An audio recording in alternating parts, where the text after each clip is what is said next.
పార్వతీపురం జిల్లా జియమ్మవలస మండలం చింతల బెలగాంలో అమానుషం చోటు చేసుకుంది. శ్మశానం లేకపోవడంతో దళిత కుటుంబం రోడ్డు పక్కన మృతదేహాన్ని పూడ్చిపెట్టింది.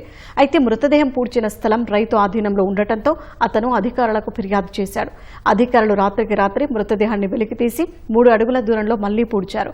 తాము శ్మశాన వాటికకు కేటాయించిన స్థలంలోనే పూడ్చిపెట్టామని, కానీ ఆ స్థలం ఆక్రమణకు గురైందని స్థానికులు చెబుతున్నారు.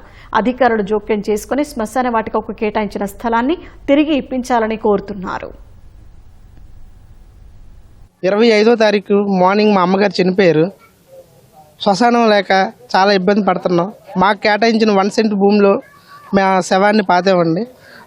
ఆ పక్కన రాత్రి 7 గంటలకి అధికారులు వచ్చి ఆ శవాన్ని తీయించి పక్కనే పాతించారండి. దగ్గరగా 10-15 సంవత్సరాల నుంచి శ్మశానం కోసం పోరాడుతున్నాం. మాకైతే అన్యాయం జరగలేదు. అధికారులు స్పందించాల్సిందిగా మా దళిత కుటుంబాల నుంచి ప్రాధాన్యత పడుతున్నాం సార్ మేము.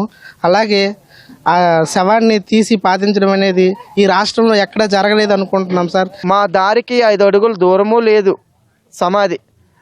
ఇదివరకు మేము ఓడుతున్న సమాధికి 5 అడుగుల దూరము లేదు ఆ సమాధి. ఆ వ్యక్తిని ఎందుకు మరి ఆ రాత్రికి రాత్రి జిఎంఎల్స ఎంఆర్ఓ గారు, ఆర్ఐ గారు, స్థానిక విఆర్ఓ గారు రాత్రికి రాత్రి ఎందుకు మరి తవ్వించి పక్కనున్న దారిలో పాతించారో తెలియదు. అది పూర్తిగా 2 ఎకరాల 61 సెంట్లు పొరంబోకు ప్రభుత్వ భూమి చెరువుగా రికార్డులో నమోదయ్యింది. ఫీల్డ్ మీద చెరువు లేదు, 60 సెంట్లే ఉంది. 150 సంవత్సరాలుగా వారసత్వంగా మేము అంత్యక్రియలు చేస్తున్నాము.